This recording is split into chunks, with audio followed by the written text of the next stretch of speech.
네, 구약 성경 공부 8번째 시간 제가 기도하고 시작하도록 하겠습니다. 사랑과 은혜가 충만하신 하나님 아버지, 벌써 8번째 시간을 주님 앞에 올려드림에 감사를 드립니다. 하나님, 우리가 이 구약 성경 공부의 시간을 통하여 하나님 이제 마지막 포로기 그 이후 다시 예루살렘에 돌아와서 어, 하나님을 다시금 찾게 되는 그 과정까지 하나님 살펴보려고 하는데 하나님 어떤 의미에서 이 말씀이 우리에게 생명의 말씀이 되는지 다시금 살펴볼 수 있는 이 시간이 되게 하여 주시고 오늘도 더하시고 채우시는 주님의 은혜와 은총이 오늘도 이 말씀 가운데 임하게 하여 주시옵소서. 시작부터 끝까지 주님께 온전히 맡겨오며 예수님의 이름으로 기도드렸습니다. 아멘. 네. 오늘 이 본문 말씀 보면 어, 네. 오늘은 여기 나와 있는 것처럼 지난 시간에 말씀드렸던 것처럼 이제 포로기 그 후기부터 시작해서 하고 소예언서들을 좀 통해서 살펴보면서 그 안에서 주시는 하나님의 의미 말씀을 좀 살펴보려고 합니다. 그럼 바로 진행하도록 할게요. 나움서는 여기 이제 보시면 알겠지만 대략적인 시기가 요시야 왕, 그러니까 남유다 요시야 왕 주전 한 640년경이라고 보시면 될 것 같아요. 그래서 그때 이제 모습들을 통해서 어 이제 가르쳐주고 전하고자 하는 바가 무엇이냐면 어 하나님께서 이제 유다를 회복하시고 하나님의 뜻과 하나님의 은혜로 하나님께서 약속하신 대로 이루시고 성취하신다. 그리고 동시에 또 하나는 뭐냐면 하나님께서 아수르에 대해서 예언하셨던 그대로 이제 아수르의 멸망을 선포하고 아수르의 파멸을 선포하게 될 것이다. 그리고 그 아수르를 이제 누구의 손에 멸망시키느냐? 그거는 바로 바벨론에 의해서 멸망당하게 될 것이다라는 부분들까지도 이제 나와 있다는 거죠. 근데 이거를 보기 위해서는 우리가 요나서의 말씀하고 같이 비추어 봐야 될 것 같아요. 그러니까 요나서는 여로보암 2세 때 이제 썼던 거니까 약 시기적으로 따진다면 약 한 주전 한 750년에서 780년 정도로 보면 될 것 같은데 그때 그러니까 800년경으로 놓고 봤을 때 그때에는 하나님께서 이 그 요나를 통해 회개하라 명령하셨고 그 명령을 들은 니느웨 성 사람들이 구원을 얻게 되었지만 지금 이 나홈서에 와서 200년 정도가 지난 이 시점에 와서는 또다시 이들은 하나님의 명령에 불순종하였고 하나님의 말씀대로 살지 못하고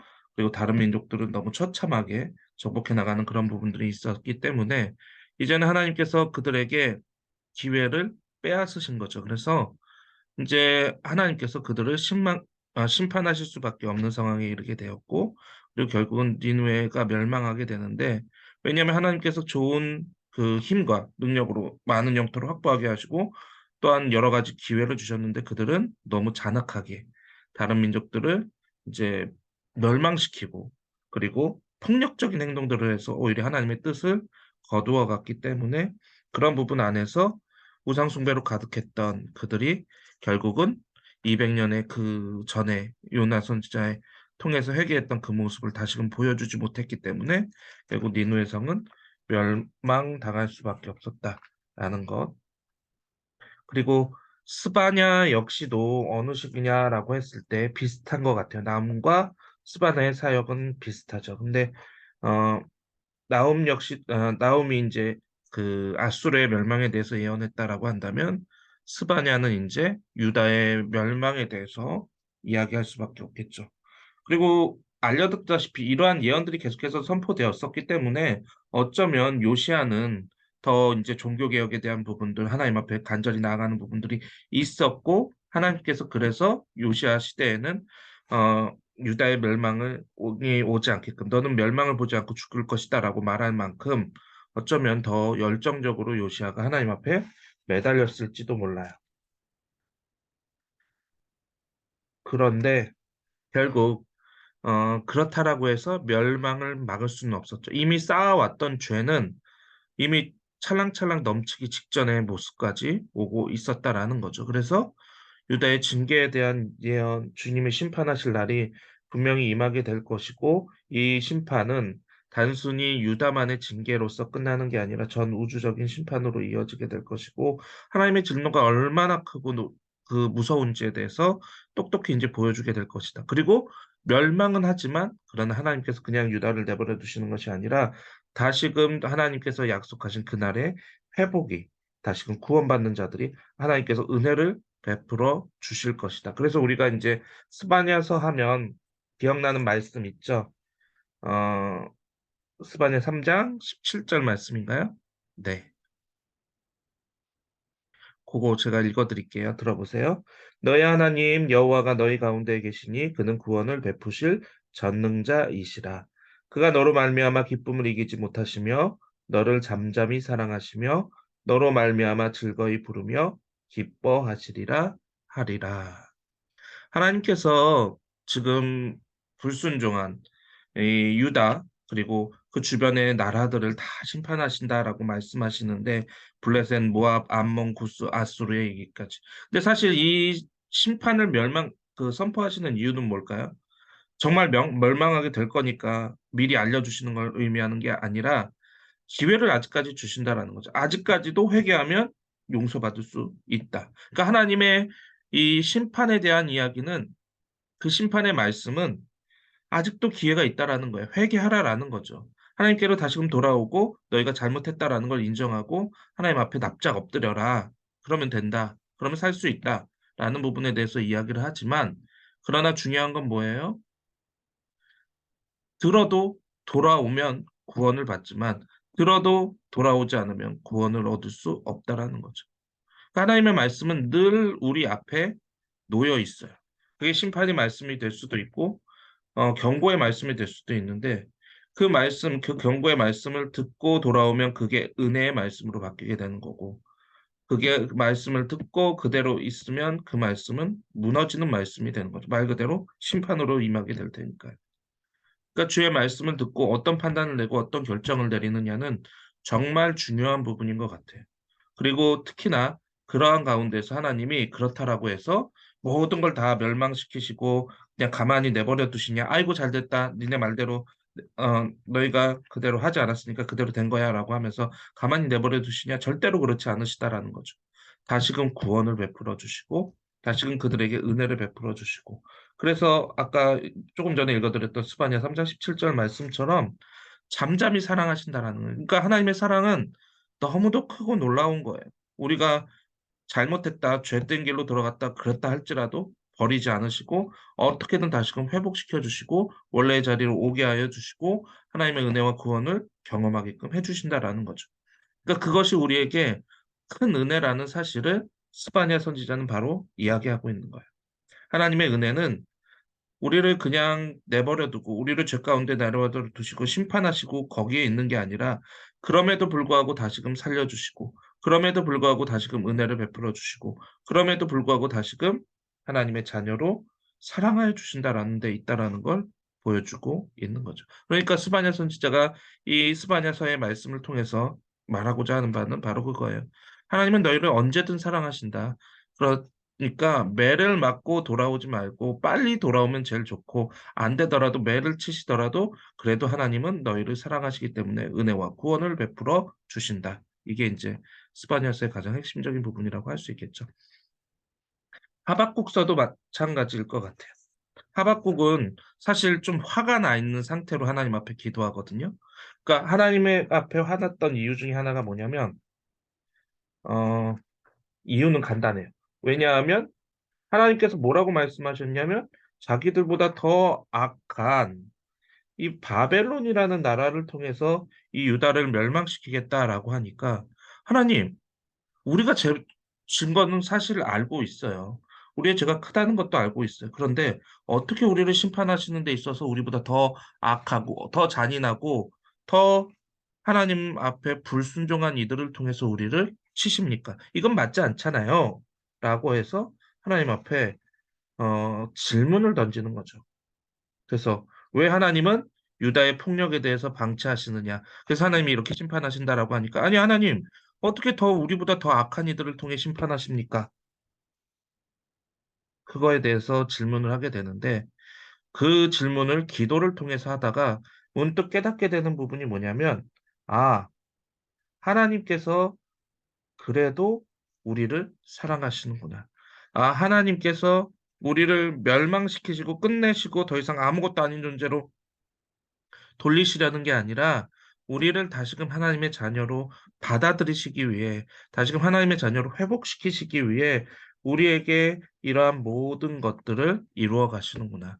비록 지금 상황이 좋지 않다 할지라도 우리가 그럼에도 불구하고 하나님 앞에 기뻐하고 감사할 수 있는 이유는 바로 거기에 있구나. 하나님께서 반드시 이 모든 악한 것들을 심판하시고 하나님의 선과 하나님의 정의와 하나님의 의를 이루어 가시는구나. 라는 부분에 대해서 이제 깨닫게 되는 거죠. 그래서 우리가 잘 알다시피 하박국 선지자가 후에 하는 어, 말이 뭐예요? 이제 3장에 나온 하박국의 기도가 뭐예요? 무화과 나무 잎이 마르고 포도 열매가 없으며 감람나무에 소출이 없고 외양간에 소가 없으며 뭐 우리의 양이 없고 그럼에도 불구하고 우리는 뭐라는 거예요? 하나님 한 분으로 감사할 수 있구나. 이게 바로 하박국 3장 17절의 말씀인데 제가 읽어드릴게요. 비록 무화과 나무가 무성하지 못하며 포도나무에 열매가 없으며 감람나무에 소출이 없으며 밭에 먹을 것이 없으며 우리의 양이 없으며 외양간에 소가 없을지라도 최악의 상황이라는 거죠. 18절의 말씀 나는 여호와로 말미암아 즐거워하며 나의 구원의 하나님으로 말미암아 기뻐하리로다. 하나님 한 분만 있으시면 되는구나. 우리가 그냥 보이는 눈으로 하나님에 대해서 이러쿵저러쿵 원망하고 불평하고 그리고 하박국 선지자 자신도 그랬잖아요. 그렇지만 하나님의 뜻과 계획하심은 크고 오묘하기 때문에 그냥 우리가 보이는 대로 판단하는 대로 말할 수 있는 부분은 아니구나. 또 분명히 얘기되는 건 뭐예요? 그렇다라고 해서 하나님을 경외하는 자들을 하나님이 내버려 두시고 그들도 똑같이 우상으로 성비는 자들에게 멸망시키지 않으시는구나. 의인은 믿음으로 말미암아 살게끔 만들어 주시고 그들에게 하나님은 은혜와 긍휼을 베풀어 주시는구나. 그래서 그걸 깨닫고 나니까 다시금 하박국 선지자의 마음속에 민족의 멸망에 대한 부분은 달라지는 게 없다라는 걸 알고 있었지만 그러나 하나님의 은혜에 감사할 수밖에 없고 우리에겐 정말 하나님 한 분이면 되는구나. 하나님께서 우리의 삶을 바꾸시고 변화시켜 주시려고 이 모든 일들을 계획하셨구나. 그래서 그 하나님의 은혜에 감사할 수밖에 없는 하박국의 모습으로 바뀌게 되죠. 그러니까 오늘날에도 우리가 똑같이 그렇잖아요. 왜 불의한 자들이 잘 됩니까? 왜 악한 자들을 이 예수 믿는 자들이 핍박받는 것을 그대로 두게 만드십니까? 그러나 하나님의 때는 계획하심은 거기에서 끝나는 게 아니라는 거죠. 하나님은 반드시 하나님의 자녀들을 지키시고 돌보시고 은혜와 긍휼을 베풀어 주시며 그들이 어려운 상황 가운데 있는 것을 계속해서 내버려 두시는 분이 아니시라는 거죠. 하나님의 때가 이르고 하나님의 은혜의 때가 이르고 하나님의 심판의 때가 이르고 하나님의 구원의 때가 이르게 되면 그 모든 일들이 다 바뀌게 될 것이다. 그러니까 하나님의 뜻을 믿으며 하나님을 끝까지 붙잡으며 나아가는 삶을 살아가자. 이게 이제 하박국 선지자가 이 하박국서를 통해서 전하고자 하는 바라는 거죠. 에스겔은 음, 이제 아수르의 2차 침공에 1차 침공에 의해서 이제 끌려가잖아요. 그리고 2차 침공에 의해서 끌려진 상태에서 이제 어, 그 바벨론 지역에서 살고 있는 사람들의 가운데 이제 에스겔 선지자가 있는 거고요. 그리고 3차가 이제 이스라엘의 침략을 당하게 되는 그때가 유다가 이제 멸망하게 되는 주전 586년경 정도가 된다라는 걸 기억하신다면 아직 이스라엘은 건재하고 있어요. 유다는 건재하고 있어요. 그러니까 에스겔 사람서에 있는 그 바벨론의 2차로 끌려간 사람들이 꿈꿨던 건 뭐냐면 우리가 다시금 고향으로 돌아갈 날을 꿈꾸자. 하나님께서 다시금 우리에게 은혜를 베풀어 주실 것이고, 하나님께서 다시금 우리에게 구원을 베풀어 주시지 않겠느냐. 요걸 꿈꾸고 있었는데, 그때 에스겔 선지자가 받았던 것은 뭐냐면, 유다의 멸망에 대한 환상을 보게 돼요. 그리고 동시에 하나님께서 바벨론 포로로 끌려가서 바벨론 지역에 살고 있는 사람들에게 뭐라고 전하라 하시냐면 너희는 이 땅에서 살아야 되니까 이 땅에서 하나님을 경외하고 하나님을 예배하는 법을 배워라. 하나님께서 여기서 너희를 지키시고 돌보시고 은혜를 베풀어 주시고 하나님께서 정하신 그때가 지나게 되면 다시금 고향으로 돌아오게 될 것이다. 그리고 그러한 가운데 이 흩어져 있고 이 떠나와 있고 또 곧 있으면 멸망당하게 되는 것으로 인해서 아파하거나 가슴 치거나 고통스러워하거나 포기하거나 절망하거나 낙심하지 말고 희망을 갖고 살아라. 하나님께서 함께 하실 것이다. 그리고 하나님께서 다시금 여기 나온 것처럼 회복시켜 주실 것이고 하나님께서 다시금 하나님의 나라로 돌아올 수 있도록 인도해 주실 것이다. 라는 걸 이제 전반기 예루살렘의 말명에 대한 경고, 후반기 예루살렘의 회복에 대한 경고로 이제 진행이 되는데, 근데 하나님께서 이제 에스겔 선지자 로와서 보시면 아까 말씀드렸다시피 1차 포로 때 지혜 있는 자들 귀족들이 끌려갔으니까 그때 이제 어린 아이였던 다니엘이 이제 포로로 끌려가게 되고요. 그리고 2차 침략 때인 597년경에 이제 에스겔이 포로로 끌려가서 그 가운데서 이제 머물다가 3차 침략인 586년경 11년 후에 이제 유다의 멸망을 듣게 되는 거고 그 사이에 이제 포로로 끌려갔던 사람들은 빨리 우리가 그 바벨론의 이 침략에서부터 해결돼서 고향으로 돌아가기를 바랬던 마음이 있었다라는 거죠. 이게 다 요시야, 여호야김, 여호야긴, 시드기야 이렇게 진행이 되어 가고 있는 부분으로 이제 확인을 하시면 될 것 같습니다. 그리고 어,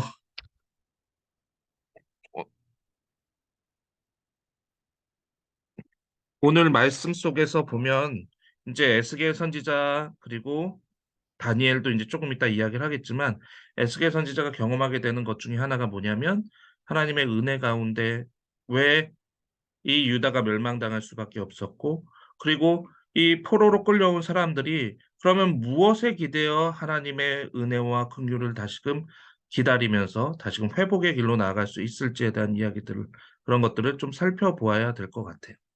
그래서 에스겔 1장부터 7장의 내용이 뭐냐면 에스겔 선지자의 소명에 대한 부분 그리고 죄로 인해 멸망당하게 되는 부분 그리고 어, 네, 멸망에 대한 경고. 왜 유다가 멸망당할 수밖에 없었던지 그 부분에 대한 거. 그리고 그 부분에 대한 이야기도 조금 설명하겠자면 우상 숭배하는 모습들이 있었다라는 거죠.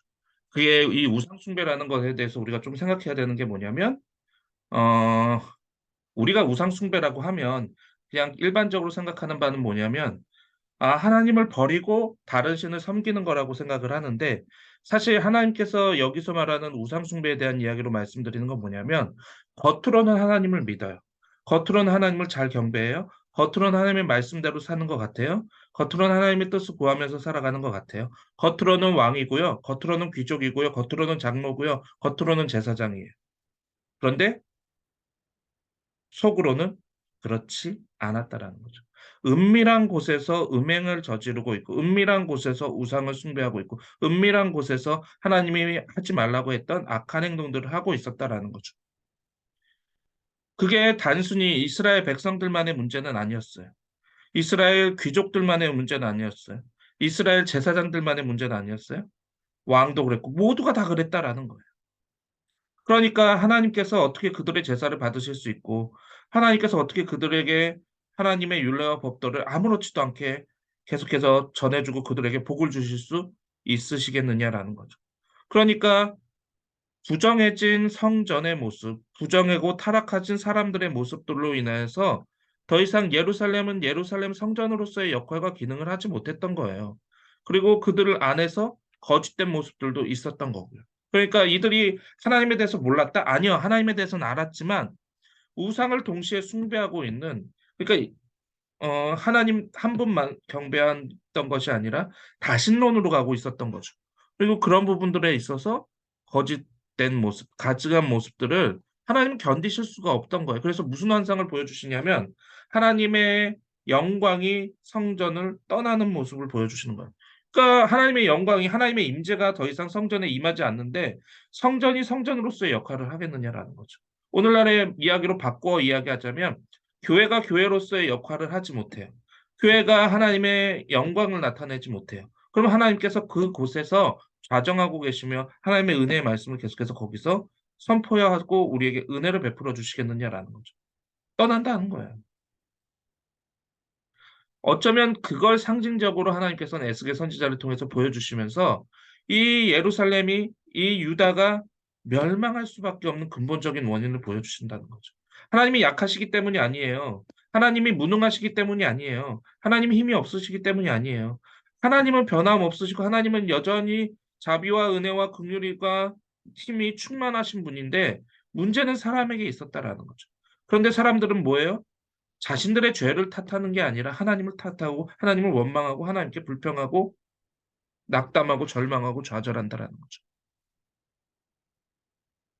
그래서 이제 보시면 예루살렘 성전 곳곳에서 우상 숭배의 모습, 그리고 가증한 모습들, 그리고 거짓 선지자들의 모습들, 하나님께서 그들을 그냥 두시지 않겠다라는 거죠.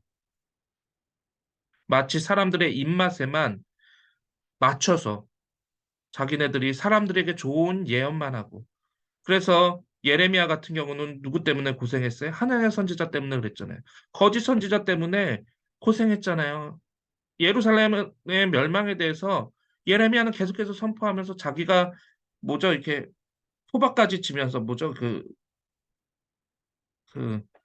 소의 그 뭐죠? 이렇게 끼는 거? 그것까지 하면서 이제 퍼포먼스까지 보여주면서 너희는 결코 멸망당할 수밖에 없고 70년 동안 이제 포로 생활을 할 수밖에 없다라는 선언을 했을 때 하나님 선지자는 뭐라고 이야기했냐면 아니야. 2년 만에 우리는 돌아올 것이고 하나님의 은혜게 우리에게 은혜를 베풀어 주실 것이고 저 거짓말하는 예레미야의 뺨을 때리면서까지 너는 거짓말하고 있는 거야라고 하면서 뺨을 때리면서까지 자기의 말이 옳다라고 이야기했어요. 그런데 결과는 어떻게 됐어요? 2달 만에 이 하나님 선지자는 하나님께 백성들을 향해 거짓 예언을 한 것으로 인해서 죽임을 당하고 말게 되잖아요. 그래서 문제가 뭐였냐면 거짓 예언자들에 의해서 백성들의 마음은 참된 예언자를 구별하지 못하고 참된 예언자의 말을 듣지 않고 잘못된 길로 거꾸로 가고 있었다라는 거죠.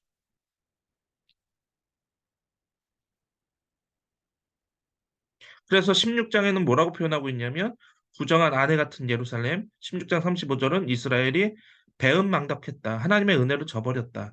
까지 이제 말씀하시고 하나님께서 또 어떻게 이제 이 유다가 멸망하게 될 건지에 대해서도 적나라하게 보여주시냐면 칼에 의해서 멸망당하게 될 것이다. 바벨론의 이제 3차 침을 이야기하는 거죠. 이방에 의해 멸망당하게 될 것이다. 이 역시도 바벨론을 가리키고 있는 것이죠. 사마리아처럼 멸망당하게 될 것이다. 처절하게 철저하게 그냥 모든 것이 다 불타고 너희는 포로로 끌려가게 될 것이고 잔혹함을 경험하게 될 것이다. 사실 그랬잖아요. 물론 그 가운데서는 후에 이제 애굽파냐 바벨론파냐 이렇게 나눠주게 되었고 애굽파가 득세하게 되면서 이제 바벨론의 침입 아래 이렇게 처참하게 멸망당하는 모습들까지 했을 때 하나님께서 적나라하게 구체적으로 어떻게 이 예루살렘이 멸망당할 수밖에 없는가에 대한 예언까지 보여주셨다라는 거죠. 그러니까 그러한 모습들을 그러한 예언을 에스겔 선지자가 전하면서 무슨 생각을 했겠느냐라는 거예요. 아, 우리의 죄가 너무 컸구나. 우리의 죄가 너무 극심했구나. 하나님께서 우리를 멸망시킬 수밖에 없겠구나. 그리고 그 멸망에 대한 내용은 예루살렘뿐만 아니라 그 주변의 나라들에 대한 것까지. 그리고 심지어 하나님께서는 에스겔 24장 15절의 말씀을 보면 뭐예요? 에스겔 선지자의 아내를 죽음에까지 가게 하면서 이 일은 반드시 이루어질 것이고 그러한 의미가 있다라는 것까지 이야기하게끔 하셨다라는 거죠.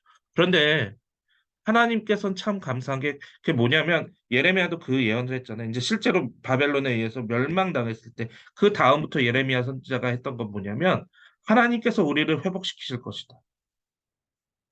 그러니까 선지자들의 시선은 참 대단한 것 같아요. 그러니까 멸망이면 절망이고 사실 그렇잖아요. 멸망이면 이제 아무것도 못할 수밖에 없는 포기해야 되는 상황이고 근심해야 되는 거고 또한 원통해야 되는 거고 속상한 부분인데 바로 그때서부터 예레미야 선지자도 마찬가지고 에스겔 선지자도 마찬가지고 그들의 주된 사역은 뭐냐면 위로하는 거예요.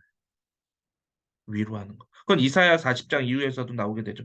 위로하라, 위로하라, 내 백성을 위로하라. 하나님의 자비하심이, 하나님의 은혜가, 하나님의 구원이 임하게 될 것이다. 하나님께서는 우리를 치시고 멸망시키는 것으로 끝내는 것이 아니라 다시금 하나님께 돌아오게 하실 거야. 그러니까 우리는 하나님을 잊으면 안 돼. 하나님의 은혜를 붙잡아야 돼. 하나님의 말씀을 붙잡아야 돼. 하나님의 뜻을 구해야 돼. 하나님의 그 말씀에 의지해서 살아야 돼. 어디에 있던 무엇을 하던 그거는 변함이 없어야 돼. 그것에 대해서 이제 에스겔 선지자가 계속해서 이야기하는 거예요. 하나님께서 하나님의 영광이 떠났다라고 이제 상징적으로 이제 보여주셨잖아요, 에스겔에게. 그리고 그 영광이 떠나는 것이 어떻게 다시금 돌아오게 되는지에 대한 것도 또다시 보여주는 거예요. 그래서 그들에 대한 심판의 내용이 이제 끝이 났다라고 한다면 하나님께서 어떻게 그들을 다시금 회복시키시는지 그 회복의 과정 중에 하나가 이제 마른 뼈의 환상 우리가 잘 알고 있죠. 그 환상의 골짜기로 하나님께서 그들을 데려가서 보니까 마른 뼈들이 너무 질비하게 되어 있는 거예요. 그래서 하나님이 그 에스겔 선지자에게 물어보죠. 이들이 살아나겠느냐? 그러니까 에스겔 선지자가 할 수 있는 말은 뭐예요? 모르죠. 주님이 아시죠. 그랬더니 하나님께서 말씀하시게 하는 게 뭐예요? 네, 마른 뼈를 향해서 어, 선포해라. 마른 뼈들아 여호와의 말씀을 들을지어다 주 여호와께서 이 뼈들에게 이같이 말씀하시기를 내가 생기를 너희에게 들어가게 하리니 너희가 살아나리라. 라고 해서 이제 그대로 선포하니까 살아나요. 마른 뼈들이 뼈들끼리 막 다다다다다다다다닥 마치 레고 조립하듯이 각자가 이렇게 다다다다다닥 하면서 형체를 갖추게 되고 거기에 근육이 입혀지고 살갗이 입혀졌지만 아직 숨이 불어넣어지지 않았어요. 그러니까 또 하나님께서 에스겔 선지자를 통해 그렇게 선포하라 하니까 그들이 나중에 큰 군대가 되었다라고 하면서 하나님께서 그 환상을 통해서 가르쳐 주신 게 뭐예요? 이 뼈들은 이스라엘 족속이다.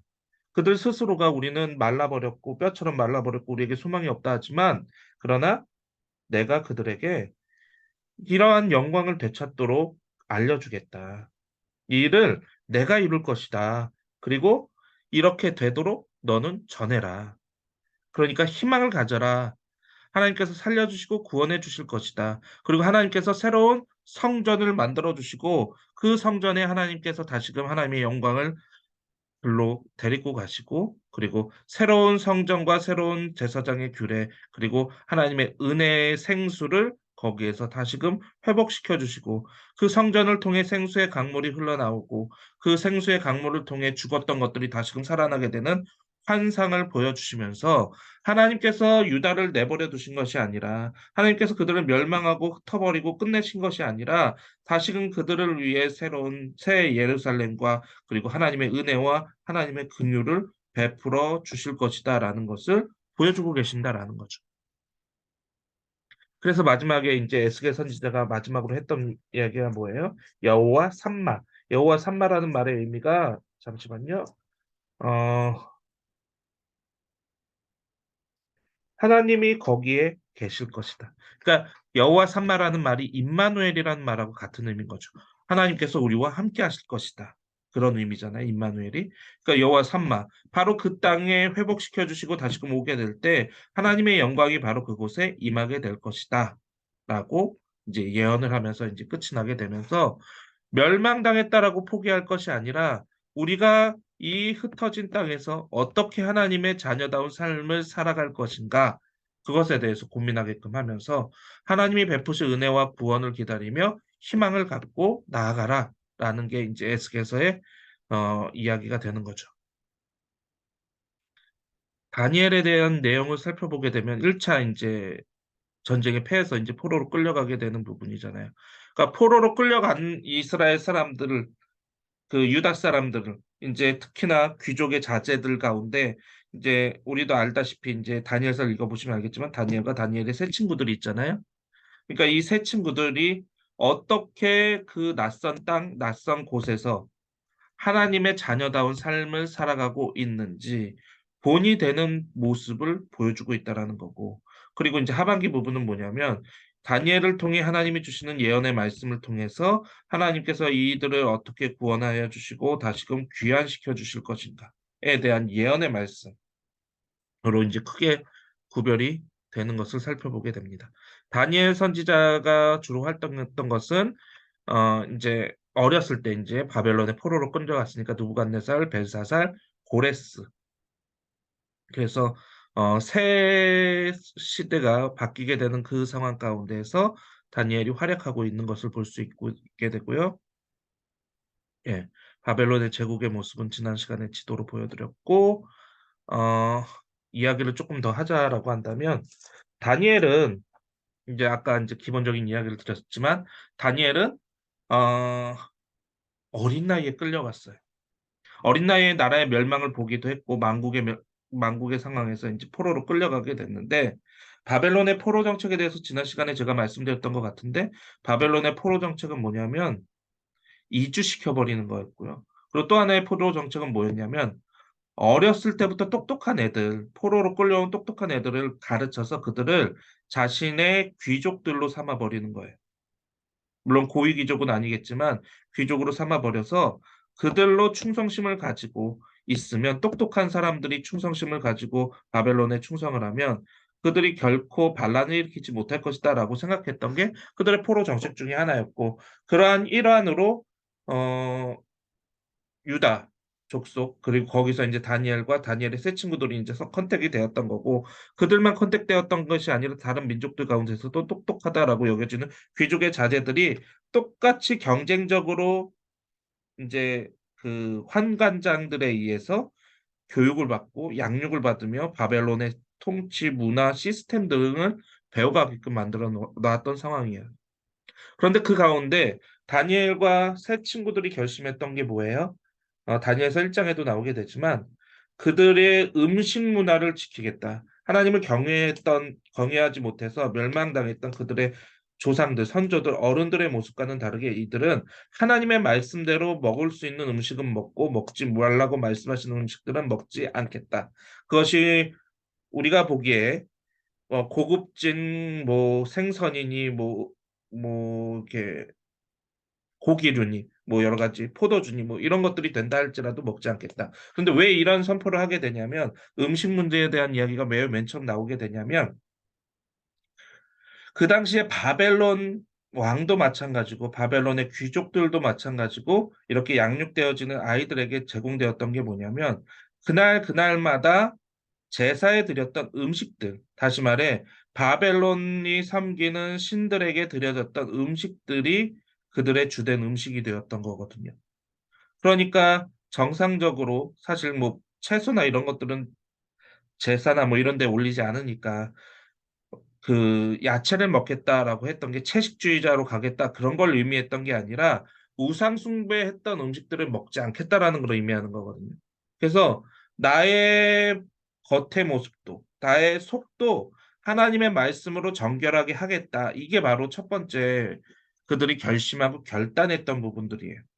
그리고 그러한 결단을 환관장에 이야기했을 때 환관장은 이해할 수가 없죠.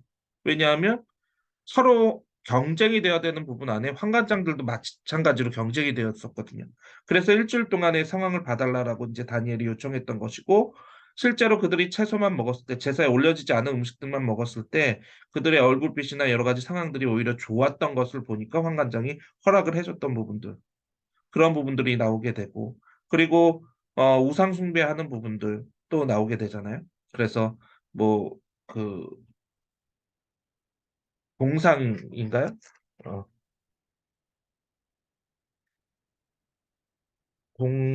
그죠. 신앙의 지도, 금신상에 절하지 않았던 다니엘의 세 친구들이 풀무불에 던져지게 되었고, 당연히 그들이 죽을 거라고 생각했지만, 거기서 하나님의 영, 하나님의 사자가 구원해주고 있는 모습이 또 나오게 되고, 그리고 또,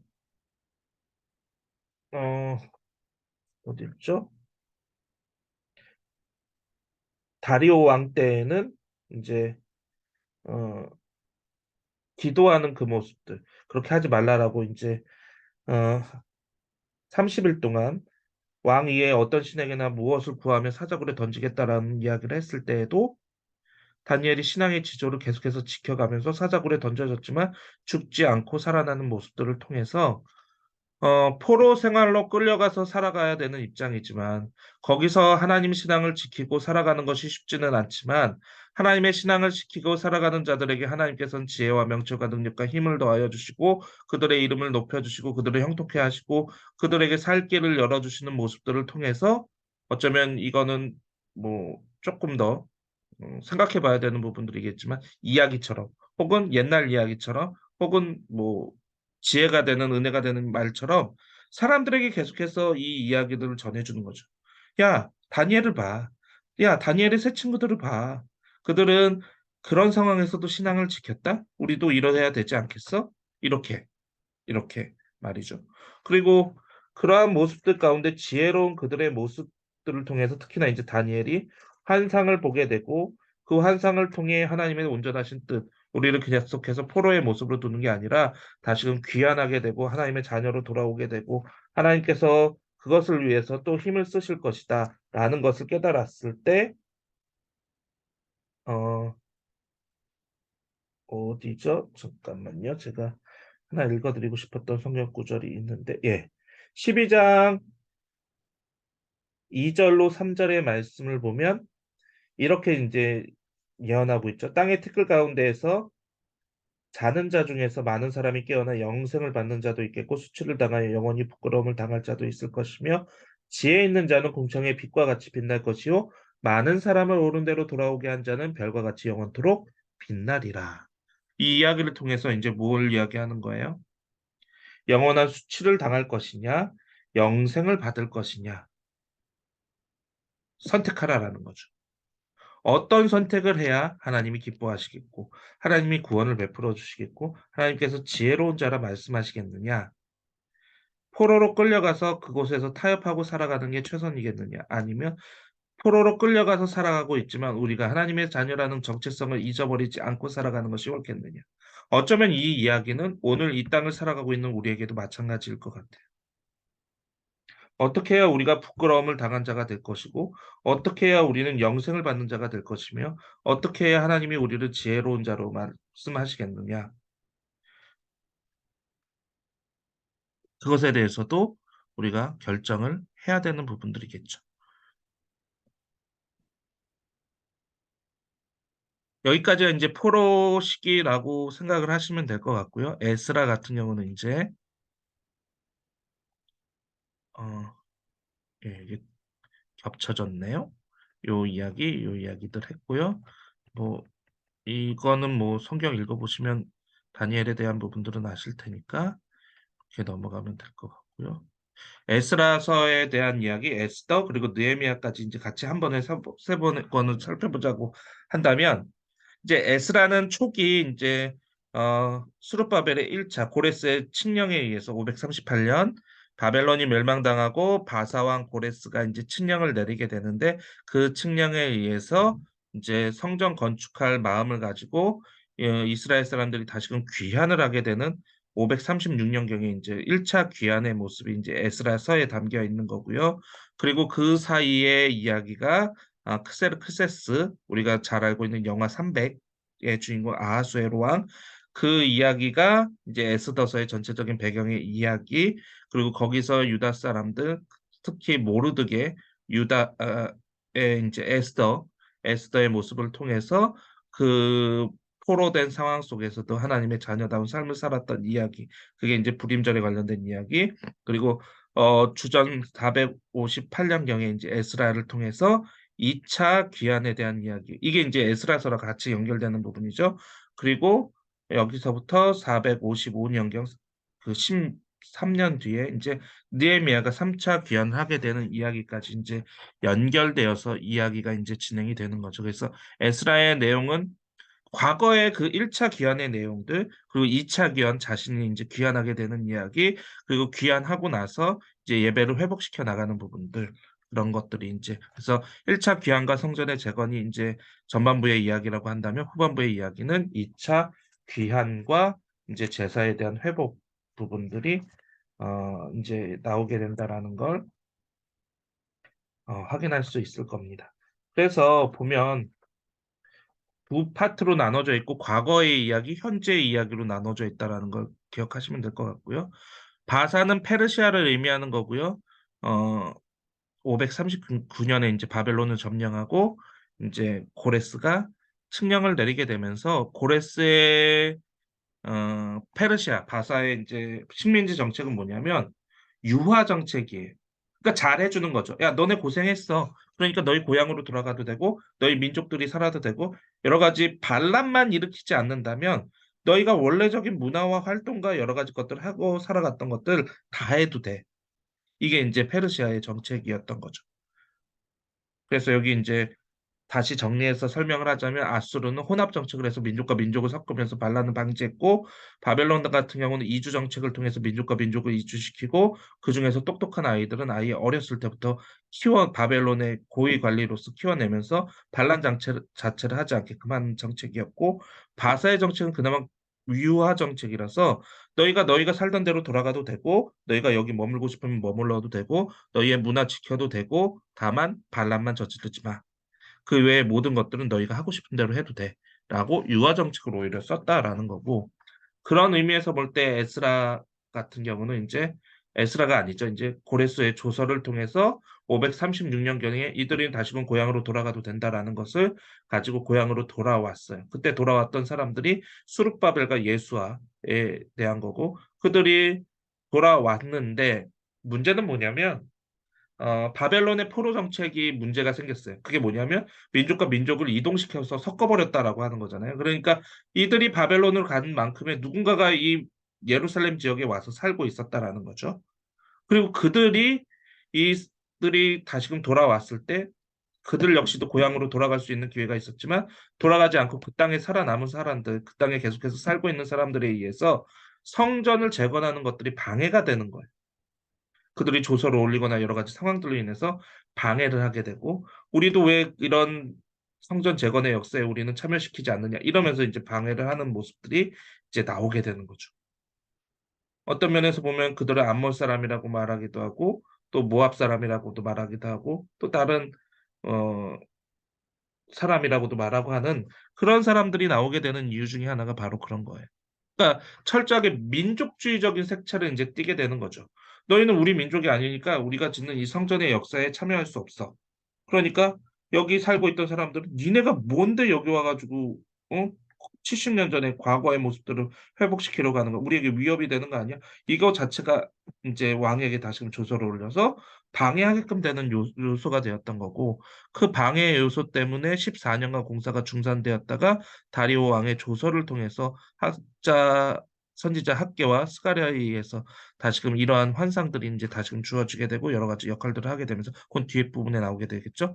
그러면서 공사가 재개되고 그리고 2차 때 이제 조서를 가지고 이제 귀국하면서 여러 가지 상황과 형편들을 바라보게 되니까 도착해서 와서 보니까 성전은 그 성전에 대한 이야기는 이제 끝났지만 포로자들, 돌아왔던 사람들, 돌아온 이스라엘 사람들의 모습을 보니까 이들은 달라진 게 없어요. 오히려 거기 있는 사람들과 통혼하면서 민족 대 민족이 섞이기 시작하는 극한의 상황들까지 놓이게 되면서 이 모습을 보고 에스라는 절망할 수밖에 없었죠. 왜냐하면 왜 우리가 멸망당해서 포로로 끌려갔는지 이들은 아직도 잊지 못했구나라는 생각이 들었던 거예요. 그러니까 왜 이방인들과 자폰해서 그들과 결혼하면서 그들과 통혼하면서 살아가고 있느냐? 왜 우리가 해야 되는 우리 스스로의 마음의 정결의 과정을 갖고 있지 않느냐. 그런 부분 안에서 에스라는 금식을 하면서 이스라엘 사람들에게 하나님의 법과 율례와 또한 법도를 가르쳐 주면서 개혁을 시작하는 부분이에요. 그리고 그 개혁이 시작하는 부분이 이제 느헤미야의 그 초반부에는 이제 어떻게 할 수가 없었지만 느헤미야가 총독으로 오게 되면서 탄력을 받게 되고 느헤미야를 통해서 이제 성벽이 이건 성전이었고요. 성벽이 이제 다시금 50 며칠 만에 이제 다시금 이제 보수하게 되면서 그 뒷부분의 이야기들이 이제 진행이 되게 되는 거죠. 네. 그 사이에 이제 에스더의 이야기를 먼저 하고 이제 느헤미야 이야기로 가자면 앞서 이야기했던 것처럼 요런 상황들이 이제 펼쳐지게 되잖아요. 그러니까 돌아온 사람들도 있지만 1차 귀환 때 돌아온 사람들도 있지만 남겨진 사람들도 있어요. 그 남겨진 사람들 다시금 이 바벨론 지역의 뭐 바사 지역에 이제 남겨진 사람들의 이야기가 이제 에스더의 이야기라고 생각을 하시면 되는데 에스더 혹은 어 잠깐만요.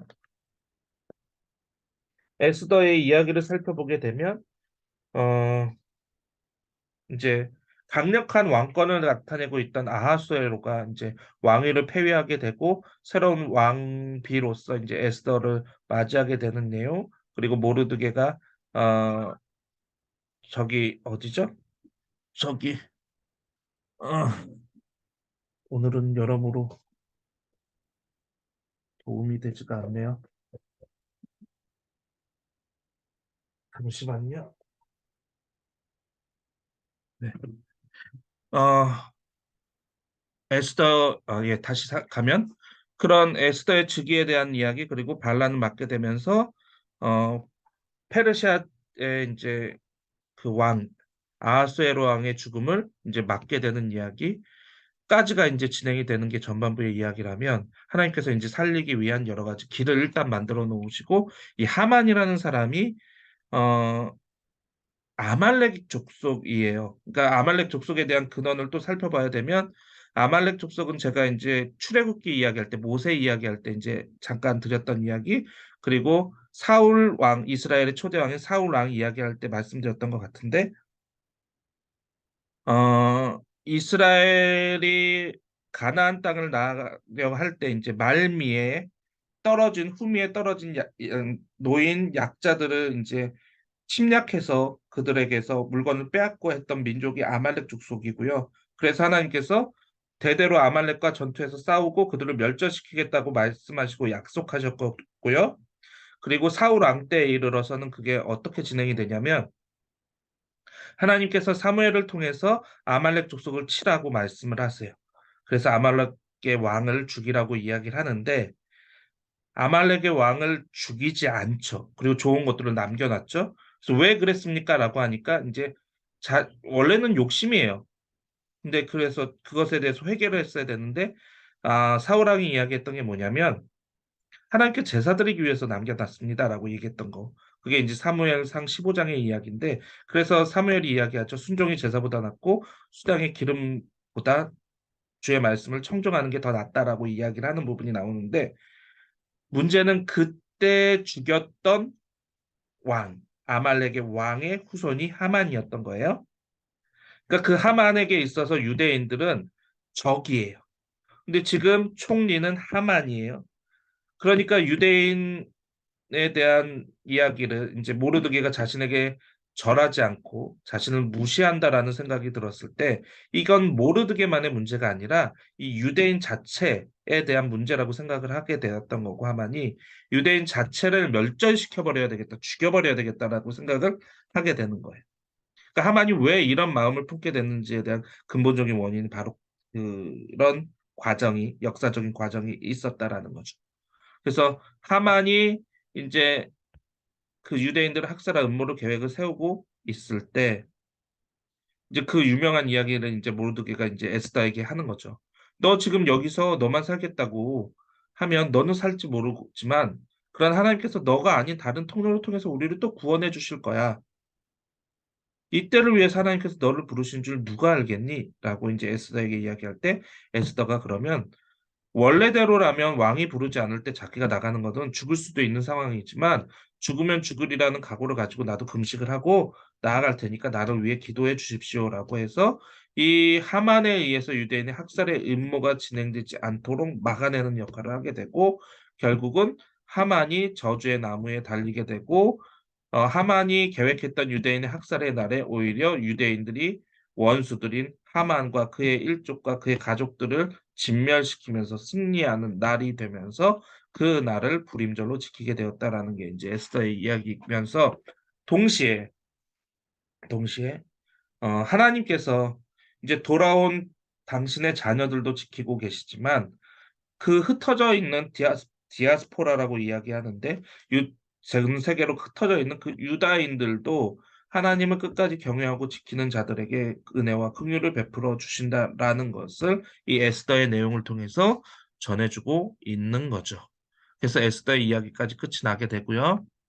느헤미야의 이야기는 아까 이야기했던 것처럼 성전은 1차 기한, 2차 기한이 이루어졌는데 성전이 불타서 없어진 그 이후에 성전까지는 회복이 되었는데 성벽이 다시금 회복되지 못해서 이스라엘 사람들이 포로로 다시 왔다가 이제 귀환했던 그 사람들이 어렵고 힘든 상황 가운데서 살고 있다라는 것을 느헤미야가 듣게 돼요. 근데 느헤미야는 당시에 술관원으로 될 만큼 뛰어난 능력을 보여주고 있었거든요.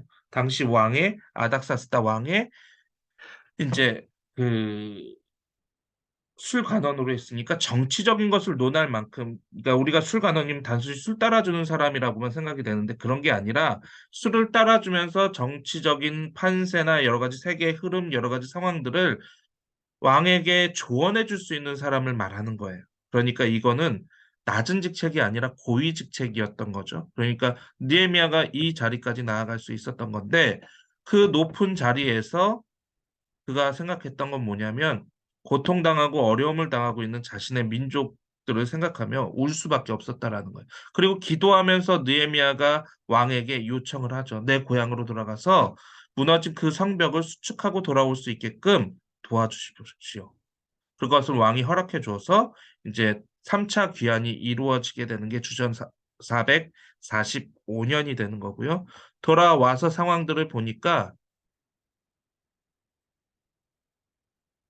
여러모로 어려움들이 있고 그 어려움의 공사 성벽을 재건하는 것에 대한 어려움의 문제도 있었지만 방해하는 방해꾼들이 있어요. 이방인들이 있었다라는 거죠. 근데 그거는 제가 앞서도 말씀드렸다시피 그 땅에 머물러 있던 사람들 가운데 이미 통혼을 하고 관계를 맺고 있던 사람들도 있었다라고 말씀을 드렸잖아요.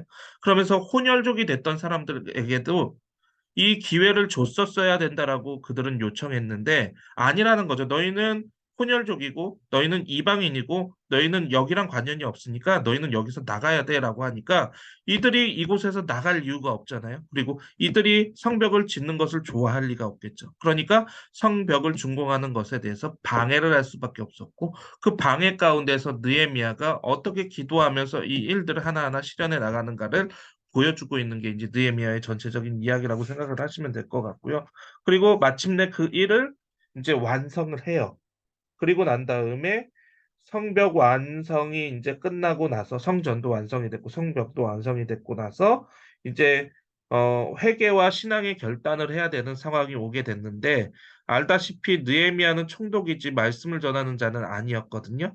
그러니까 말씀을 전할 수 있는 에스라가 2차 때 귀환되어서 왔으니까 그에게 자리를 넘겨줘요. 그리고 에스라는 거기서 이방인과 통혼했던 부분들, 이방인과 관계를 맺었던 부분들을 이제는 다 끊어내야 된다라고 이야기를 하고, 그리고 나서 왕국을 정돈한다라고 했던 부분들은 뭐냐면, 그 통혼했던 사람들이 다시금 그 사람들을 다 돌려보냈다겠다라고 약속을 하면서, 이제 전체적인 부분 안에서, 성전신과 봉헌식을 하고, 이방인들을 축출하고 나서 이제 정해지는 부분들이 이런 이 유다의 왕국의 회복에 대한 부분들의 이제 느헤미야서에 기록이 되어 있는 거죠.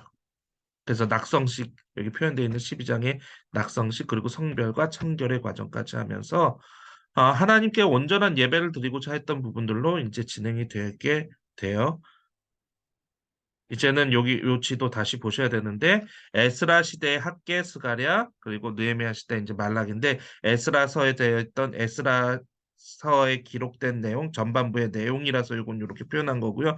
스룹바벨의 1차 귀환 때 이제 성전을 짓는 일이 멈춰지게 되잖아요. 이방인들의 방해에 의해서. 그때 그 성전을 다시 지어야 한다라고 했던 게 이제 학계 스가랴 선지자에 대한 이야기고 그 이야기를 이제 진행하려고 하는 겁니다. 공사가 중단이 돼요. 그러니까 사실 학계 선지자는 좀 어이가 없는 거죠. 왜냐하면 하나님의 명령으로 인해서 귀환까지 이루어졌고 하나님의 은혜 가운데 여기까지 왔는데 왜 멈췄냐라는 거예요.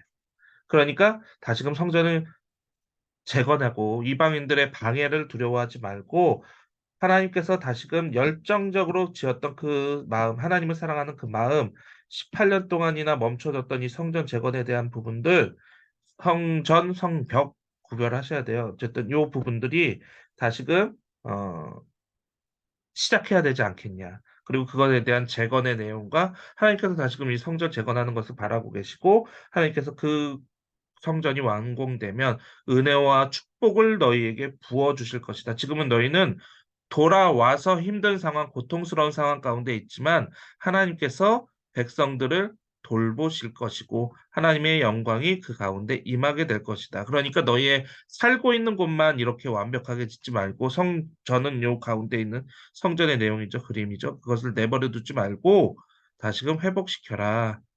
그 일을 하나님이 기뻐하신다. 이렇게 해서 이러한 모양으로 이제 어, 회복이 되어가는 부분들을 그려보는 거고 스가랴서의 내용은 회복에 대한 이상, 환상으로 좀 보여주고 있어요.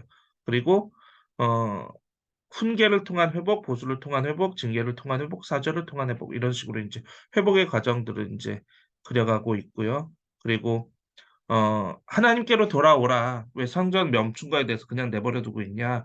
하나님께서 예루살렘의 성전을 강력히 원하고 계시고, 그것에 대한 환상을 보여주고 계시고, 그리고 불성실한 부분들에서 이 유다와 이스라엘을 다시금 회복시켜 주실 것이고, 이 환상의 가운데 이제 11장 이후의 부분은 이제 새로운 예루살렘에 대한 부분들, 메시아에 대한 부분들, 그리고 그가 세울 왕국에 대한 부분들을 환상적으로 이제 보여주고 있는 모습들, 그것들을 이제 보여주고 있고요. 말라기서는 이제 느헤미야 이후 느헤미야가 이제 성벽을 완공하고 이제 돌아가거든요. 근데 돌아가고 난 다음에 느헤미야의 이제 마지막 부분은 아까 이제 조금 전에 말씀드렸다시피 이제 성결과 부정, 통혼했던 것에 대한 성결에 대한 부분도 이제 나왔잖아요. 그거 에스라 선지자가 그토록 강조를 했는데 학자 에스라에 의해서 계속해서 강조가 되고 가르침을 받고 그렇게 하기로 했다라고 했는데 시간이 흐르고 난 다음에 보니까 제사장들도 백성들도 예배에 대한 부분들이 많이 타락해진 거예요. 그러니까 그걸 말라기 선지자가 이제 지적하고 있는 거죠. 이스라엘에 대한 주님의 사랑은 변하지 않았는데 왜 너희는 하나님을 온전히 섬기지 않냐? 왜 하나님께 온전한 제사를 드리지 않냐? 왜 하나님을 온전히 사랑하지 않냐? 그리고 왜 온전한 제사 자체를 제사장들은 드리지 않고 여전히 너희는 자폰을 하고 있고 여전히 제대로 된 제물을 하나님 앞에 드리지 않고 있냐? 이야기를 하는 거고 말라기 선지자는 그가 이 이야기를 할 때 오히려 이제 누구죠? 그 이스라엘 사람들은 오히려 그런 거죠. 왜 하나님이 우리를 사랑하신다라고 하면서 왜 우리에게는 어, 좋은 것을 주시지 않습니까? 왜 우리에게는 복을 주시지 않습니까? 그러니까 또 말라기 선지자를 통해서 하나님이 이야기하시는 건 뭐냐면, 야, 이따구로 하나님 앞에 제대로 된 예물을 드리지 않는데, 하나님을 사랑한다고 말만 하지 제대로 된 삶을 보여주지 않는데, 하나님께서 그거 모르실 것 같냐? 온전한 11조를 드려봐. 하나님께 온전한 제사를 드려봐. 하나님께 정결한 마음으로 서봐. 왜 하나님께서 그 제사를 받으시지 않겠냐? 오히려 더 책망을 하는 내용이 나오게 되죠. 그리고 이야기하는 게 뭐냐면 주님의 임박한 날이 임하게 될 것이고 그 날이 오게 될 때 큰 심판이 임하게 될 것이고 그 땅에 이제 엘리야를 파송하게 될 것인데 이 엘리야에 대한 이야기가 이제 여기 이제 말라기 선지자에 의해서 나오게 되는데 5절로 6절 말씀, 말라기 4장 5절로 6절 말씀 제가 읽어드릴게요. 보라, 여호와의 크고 두려운 날이 이르기 전에 내가 선지자 엘리야를 너희에게 보내리니 그가 아버지의 마음을 자녀에게로 돌이키게 하고 자녀들의 마음을 그들의 아버지에게로 돌이키게 하리라. 돌이키지 아니하면 두렵건대 내가 와서 저주로 그 땅을 칠까 하노라 하시니라. 이 이야기가 그래서 예수님의 이야기로 넘어가는 데 있어서 예수님이 세례 요한을 향해서 죄송합니다. 사람들이 세례 요한을 향해서 당신이 엘리야냐고 물어봤던 거, 당신이 구세주입니까? 물어봤던 이유가 바로 거기에 있는 거예요. 그러니까 이 예언을 이스라엘 사람들, 유다인들은 기억하고 있었던 거죠. 근데 하나님께서 이 말씀을 하시는 이유는 뭘까요? 너희가 온전한 제사, 온전한 예배를 드리지 않으면 너희는 또 심판받을 수밖에 없어. 그리고 그 전에 내가 엘리야를 보내줄 테니까 엘리야는 다시금 그 모든 것들을 하나님께로 돌아오게끔 하게끔 회복시켜주는 역할을 하게 될 것이고 그때 마음을 돌이키는 자는 구원을 얻지만 그때 마음을 돌이키지 않는 자는 심판을 받을 수밖에 없어라는 이 이야기를 말라기 선지자를 통해서 예언하게 되면서 그런 거죠. 그래서 당신이 엘리야입니까라고 당신이 메시아입니까라고 했을 때 세례요한이 아닙니다라고 이야기를 하고 당신이 그럼 엘리야입니까라고 했을 때 자기는 그냥 세례를 베푸는 광야에 외치는 자의 소리라고 이야기했지만 예수님께서는 그를 엘리야라고 표현을 하셨던 거죠. 그래서 사실 세례 요한이 예수님을 향해서 꿈꿨던 건 이제 세상에 종말이 오고 심판이 온다라고 생각을 했어요. 왜냐하면 이 말라기 말씀에 근거해서. 그런데 예수님은 세상을 심판하러 오신 것이 아니라 요한복음 말씀을 보면 세상을 구원하시기 위해 오시잖아요. 그 말의 의미는 뭘까요? 하나님께서 심판하실 수도 있으셨어요. 2000년 전 예수님을 통해서. 그런데 예수님을 통해서 다시 한번 기회를 주셨다라는 거고, 다시 한번 회개하라라고 말씀하셨던 거고, 다시 한번 은혜와 긍휼을 베푸시기로 마음 먹으셨다라는 거죠.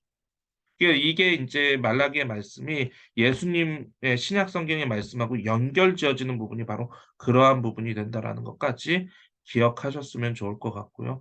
다음 주에는 여기까지 하면 인제 거의 저희가 인제 신구약의 내용은 다 다룬 거긴 한데 다음 주에는 저희가 빼먹었던 부분들이 있어요. 시편, 욥기, 시편, 잠언, 전도서에 대한 부분들. 고 부분만 인제 다음 주에는 길게 하지는 않을 거지만 어쨌든 그걸 인제 아홉 번째 강의로 하면서 전체적인 구약의 내용들을 훑어보시면 '구약 성경의 메시지는 의외로 간결하다.'라는 거를 아실 수 있을 거예요.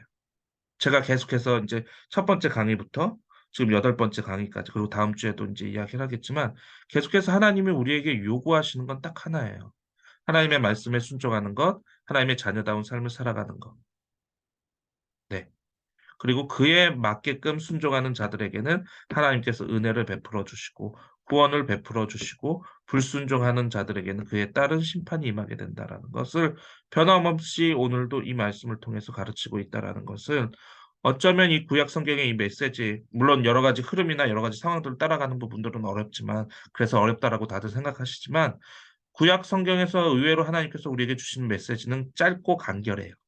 그리고 그걸 기억하시면서 나아가신다면 오늘도 주시는 이 말씀이 저와 여러분들에게 생명의 말씀이 되실 줄로 믿습니다. 오늘은 여기까지 하고 제가 마무리 기도하고 마치도록 하겠습니다.